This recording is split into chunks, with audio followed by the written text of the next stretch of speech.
Dans la ville historique de Porto Novo, berceau de tradition et terre d'élévation intellectuelle, l'Académie de la réussite totale a une fois encore rassemblé ses bâtisseurs de destinée. Mercredi 11 mars 2026, la salle Gustave Toloma, sous la conduite méthodique du coach Emmanuel Deginou, maître de cérémonie, s'est transformée en un véritable espace de transmission, de réflexion et d'élévation collective. Dès les premières minutes, une atmosphère empreinte de solennité et d'espérance s'est installée. L'exécution de l'hymne national a été conduite par le coach Paul Deginou, professeur certifié d'anglais, puis le credo du FIAD a été proclamé en français et en anglais par le coach Yaya Adjadi, expert en informatique. Enfant du Bénédebo.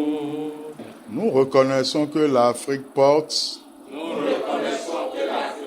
en elle les ressources humaines. We choose constructive action over passive observation. Dans son mot de bienvenue, le coach Dacon Pierrette Deginou, technicienne supérieure de l'action sociale à la retraite, a ouvert la soirée par une invitation à la communion des intelligences et des volontés. Installez-vous confortablement pour déguster avec beaucoup d'intérêt les exhortations qui seront nourries et adressées par d'éminents orateurs divinement choisis. Je vous prie de ne pas écouter seulement, mais de prendre de nouvelles résolutions. Sur ce, je vous décrète à vous, chers gagnants, la bienvenue à l'Académie et une excellente rencontre de la réussite totale. Les exhortations qui ont suivi ont progressivement éclairé les différents piliers de la réussite humaine. Le coach Julien Gévais Dossa, instituteur, à travers son intervention lors de la première exhortation, a mis l'accent sur la dynamique des bâtisseurs. La dynamique des bâtisseurs se résume à un passage de l'intention à l'architecture, de l'intention à la réalisation. C'est une force qui transforme une vision abstraite, un rêve, une pensée, à une réalité solide.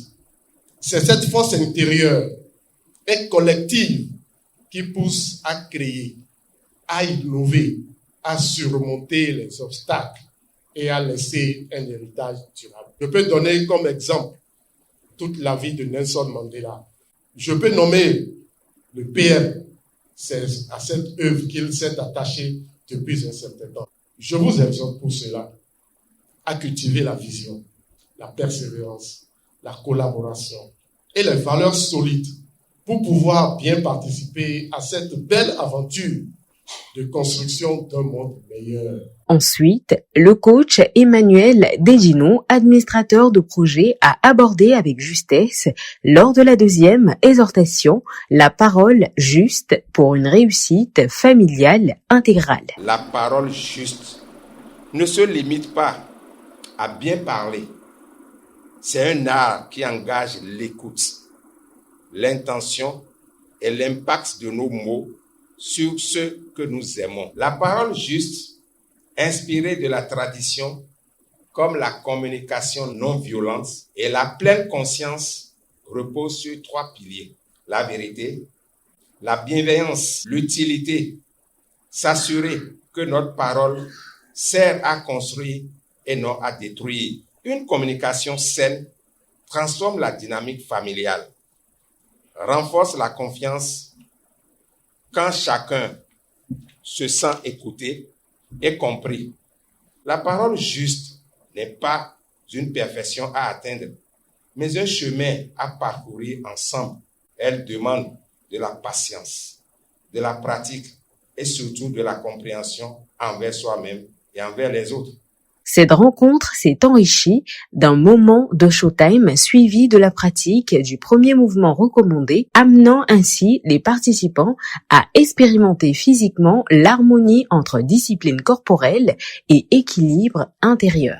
Enfin, le coach Lydie Arlette Soudé, institutrice, a clôturé la série d'exhortations par une réflexion inspirante sur le leadership personnel. Le leadership personnel, c'est cette capacité à se connaître, à se gérer soi-même, à définir ses propres objectifs, à prendre soin de sa propre croissance. Pour développer ce leadership personnel, cela repose sur plusieurs piliers. Le premier pilier, c'est la connaissance de soi. Le deuxième pilier, c'est la maîtrise de soi.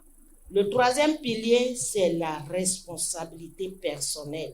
Venir à la rencontre ici les mercredis, c'est une responsabilité personnelle parce que c'est toi seul qui sais pourquoi tu viens ici et tu sais ce que tu viens tirer ici. Quand on apprend à développer cette responsabilité personnelle, on devient leader parce qu'on devient un exemple pour les autres. La rencontre s'est poursuivie avec l'appel à contribution conduit par le coach François Dossoukoko, ancien commandant de police, suivi de l'atelier de programmation du logiciel de restauration et de réussite intégrale dirigé par le coach Falola Kabiro Adiro, auditeur senior de l'UNACREP. Semer, semer et semer avant d'attendre la récolte.